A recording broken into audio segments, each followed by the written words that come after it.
Somewhere in the bowels of the city that never sleeps, Kevin McCullough, radio host with Salem Media, is a man also not sleeping. Syndicated radio talk show host Kevin McCullough. And that guy would like a word with you. Many of you know him as Vostradamus. Of course that Kevin show is going to be great. The only thing that could be greater, of course, would be that Donald show. But we don't have that, so we have that Kevin show. Featuring the music of Dick Tunney and the Dream in Color Orchestra.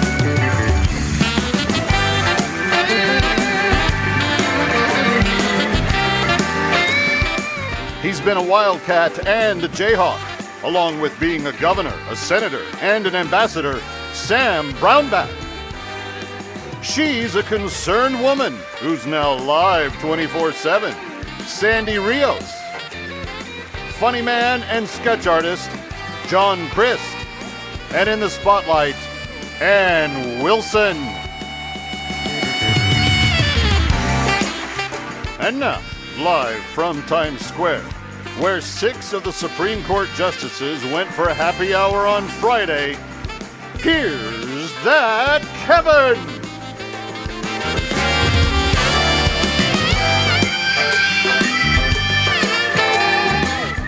Yeah, welcome in, friends. It was a great, great week.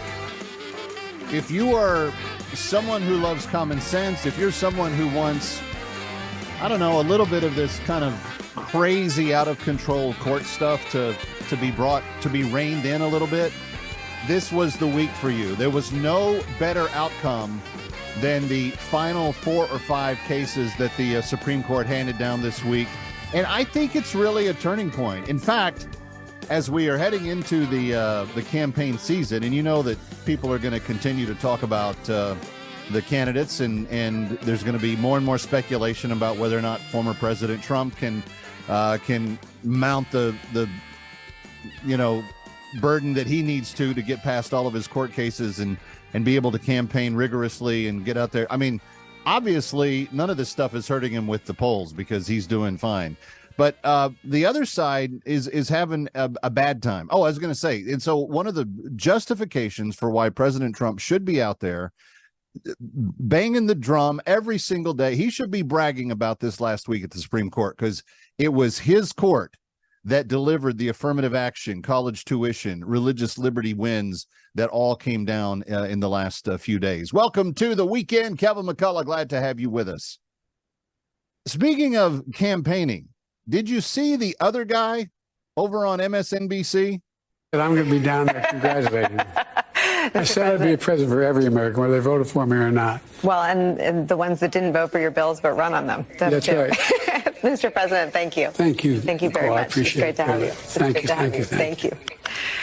Don't go anywhere. And then he gets up and kind of we'll have reaction. he gets up and he kind of weirdly walks off the TV set. I felt bad for the poor news anchor. She didn't know what to do. Where's he going? Why is he getting up? We're not done yet, Mr. President. Wait till the camera goes to break. You could feel the anxiety welling up within her, but she was a professional. She kept looking at the camera and giving it eye contact, doing what she needed to be, doing what she needed to do to be a serious news anchor for MSNBC. Anyway, yes. So how big were these wins? Well, when you consider that between Roe v. Wade of the last judicial season and the affirmative action ruling, the 2 wins this week on spectacularly important religious liberty issues, both the case of the man who was being prevented from, it was going to be fired from his job for worshiping on a day in his faith, worshiping on a day when the post office wanted him to work, and he said, no, that violates my deeply held, sincere religious belief that I have been practicing since I was a little kid. This is how you repay him. And the Supreme Court said, nope, you can't do that.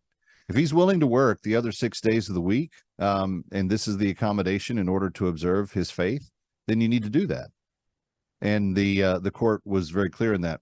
The other religious liberty win, and this is huge. For years, I have been predicting that soon in the Supreme Court, there were going to be these 2 head-on-head locomotives that were just coming at each other, and there was nothing going to break the speed. And what was going to happen was, at some point, one of them was going to bounce the other one off the track.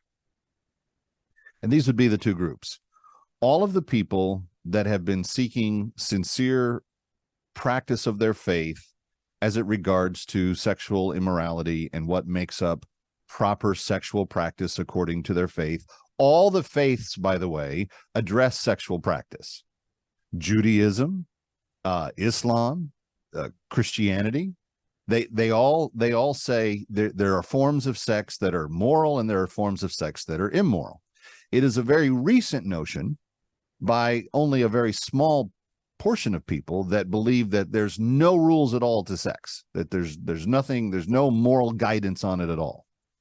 And one of those groups that holds that belief are all of the LGBTQ people. They think, there's no rules here. We can just do whatever we want.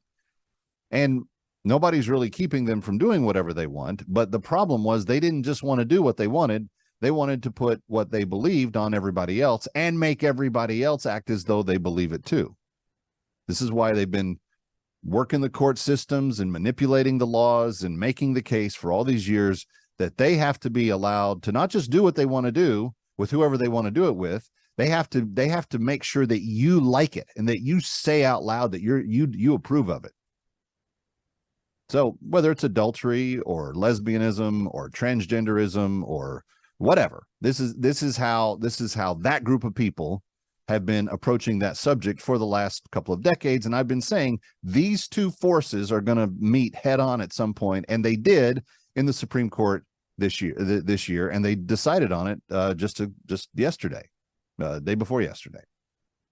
And it's this: between the choice of letting people do sexually whatever they want to do, whenever they want to do it, with whoever they want to do it, giving them preference over people that practice sincere faith and have for decades and centuries, that when those two things are in conflict right now, the tie is going to go to the people that practice faith, which is basically how our founders drew up our founding documents. That the free practice of one's faith is something that cannot be infringed upon, limited, et cetera, et cetera. And even though this group that wants to do whatever they want to do with whoever they want to do it, whenever they want, even mutilate their own body in the process, that part of life is not part of the founding principles of the country. No one's telling them they can't do whatever they want to do, but it's not a founding principle. The right to free speech, the right to assembly, the right to practice your faith, these things are core principles. And the court found it that way this week. So what does that mean? In the case that they heard directly, a woman that is a fantastic creative designer will not be forced to build websites for people that do whatever they want, whenever they want, however they want, etc. And the three minority, the three that voted against that decision, that countered that decision in the Supreme Court, just went ballistic. I mean, they literally had fireballs shooting out of their earlobes and eye sockets. They were so angry about this. And you have to ask yourself on some level, why are they that bent out of shape about it? Does the practice of religion really mess people up that badly? Evidently it does. Take a listen to what Governor Sarah Huckabee in Arkansas has been dealing with. During the pandemic, learned that if you put painter's tape down, you can create a pretty unbelievable mosaic using sidewalk chalk. And they did an absolutely stunning mosaic with a cross in the center at the front entrance to the governor's mansion this week. And an out-of-control leftist group demanded that I erase the cross from the entrance of the governor's mansion and delete my social media posts. I have a very simple response for them. Absolutely not. Not only will I not erase it, I may see if we can put them all over the sidewalks and get my kids to make even more of them, because it is insane to think that this group could tell my kids that they can't put artwork out in front of the governor's mansion celebrating their Christian faith. When you think about it, everything that Governor Huckabee just said there is truly unfathomable. That some group of people are so offended by the fact that her children have a faith. Remember, faith is a founding principle, building block of our system. But this group so insanely angry that her children have a faith that they demanded that the governor pick up the chalk drawing off of the sidewalk and forbid it from being drawn. And I'm with Sarah on this. Draw more of them. Draw them everywhere. Get that tape. Get those chalks. Make those mosaics. And have fun with it. Kevin McCullough coming right back.